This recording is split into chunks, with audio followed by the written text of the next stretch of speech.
Theophilus Anani, so the best media school in Ghana there, and a too much multimedia college. If we say about equipment, a church for our quadrant award, any air conditioned room there, about media law, advertising, camera handling, and marketing there. And then a location of a coffee park junction. Fanamba ne boise na wankasa frɛ na obi andada ma na me mo bi kasa me frama wankasa frɛ abati di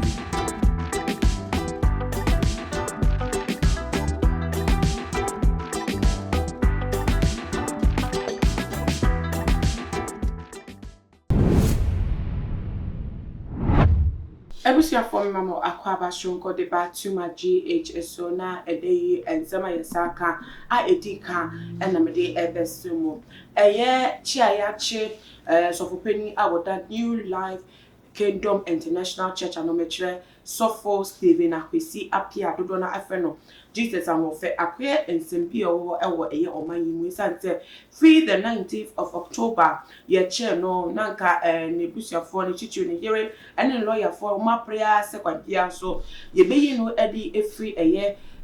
police station awo ana police cells ma woda na wetimi akofie na program no se court case bi bebe mu gwabara court proceeding wo fifie and mo record so ni mie mu wo mo ko bi a na ye di na wo mo ko bi a na ye di na after 48 hours wo mo di kan ko ye no na say police according to oyere no police ni award one no ehia odi ni di nkomo no o ka de to ni nim say order from above 18 na this woman timi yi ndiku no free prison cells abre no mu na enu echi no na sisi atemi no ka say ni yere e dia betu just say nikunu no oyare kakra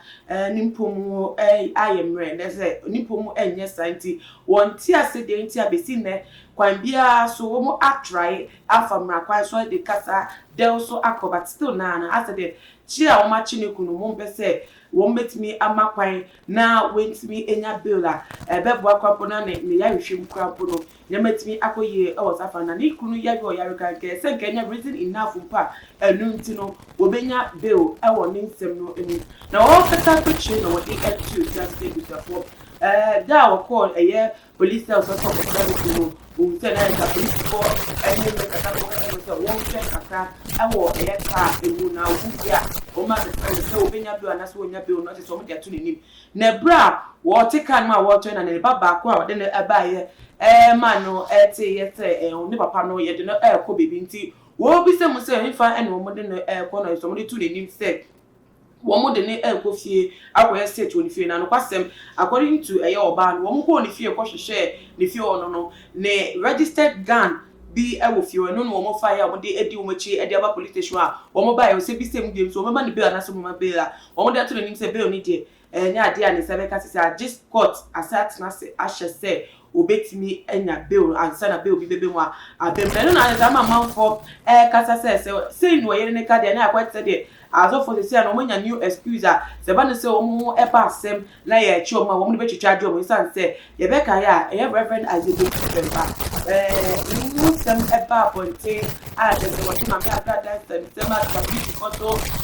bro bi ebe mu a ye chi no e de ni photo mu no na ebri bi no mu na se wontimi enya be oni bisa e ma ye se be to dwa se ne na komudin ewu enye ama ye de kota ya sa be ni emu kampo no so na ye bi so ne be o se akomudin mu sem elesi ano azofo no ebo ho kwan e de twitwa dwo mo se ye chiwa na o de o mi ho fa na azofo ho fa o de we ye de eka e de tu bedwemu se no na manfo ensem se mo ho fa mo ye de ntimi gina wo esa yawe etimi ehyankom etimi ka eye ogbo nsem e de tu obi eso wo abo a wo hye bonuka na se wo hye enkom no we mu no akomudin ya pa da de ntina wo de mutimi hu se wakomudin a enye no ebetimi de wakowie owuo mu na obi di a ono mpo no won fa metu dwa se wo yare na se won yare na se wunnim yo ofe mu na utimi enya kudo de beto bedwemu se nipa no ni wo ebeniti na se amafo dodo na wuni se asofo dodo na e de tro en edu 20 we de the abansa so mu pa de no mu make sure say kwan bia so no emra no ne bedi we kwan ye se fata so ewo eye ne twebedi a wedi ehoba ne nua mu no ebi nso ne se da bi se na pomudi enya ono so ye nipa ono so ye Ghana ha say so ye constitution a ye de ebo ye ho ebra no ewo nsem bi e wo mu asfa eye enkofo chiwon so bia pomudi enya kwan wo ho say betimi ma na kwhwe na pomudi ndie na mboka no ne nsem no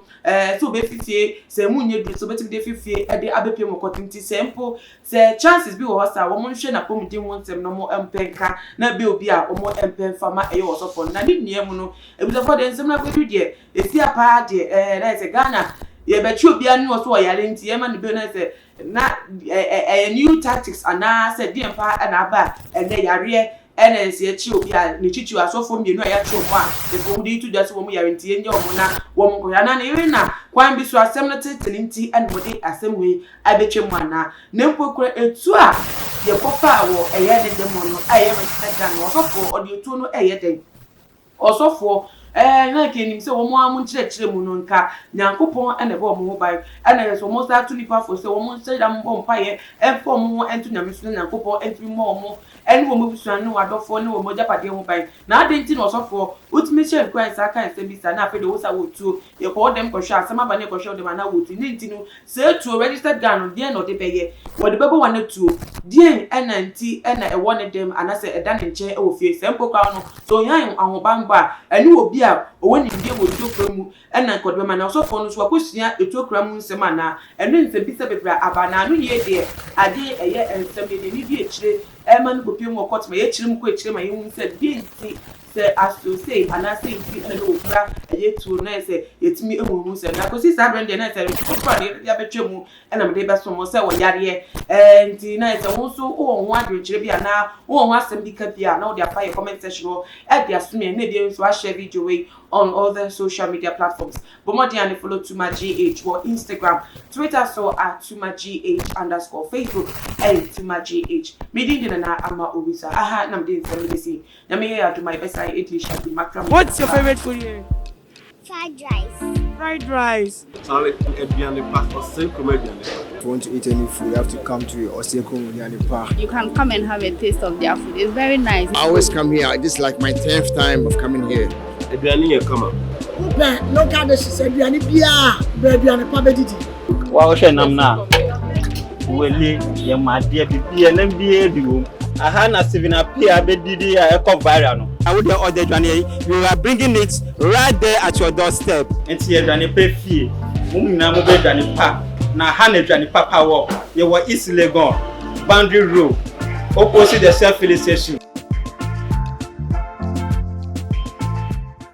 What's your favorite food here?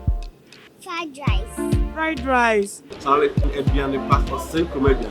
want to eat any food, you have to come to Oseko Munyani Park. You can come and have a taste of their food. It's very nice. I always come here. This is like my 10th time of coming here. Local dishes, Adriani Bia, Adriani Pabediti. Wow, Shanamna. Wele, your my dear BB and MBA do. I had a 7 up here, Bedidi, a cup viral. I would order Johnny. You are bringing it right there at your doorstep. And see a Johnny pay fee. Mumina Johnny Park. Now, Hannah Johnny Papa walk. You were easily gone. Boundary Road, opposite the self-filling station.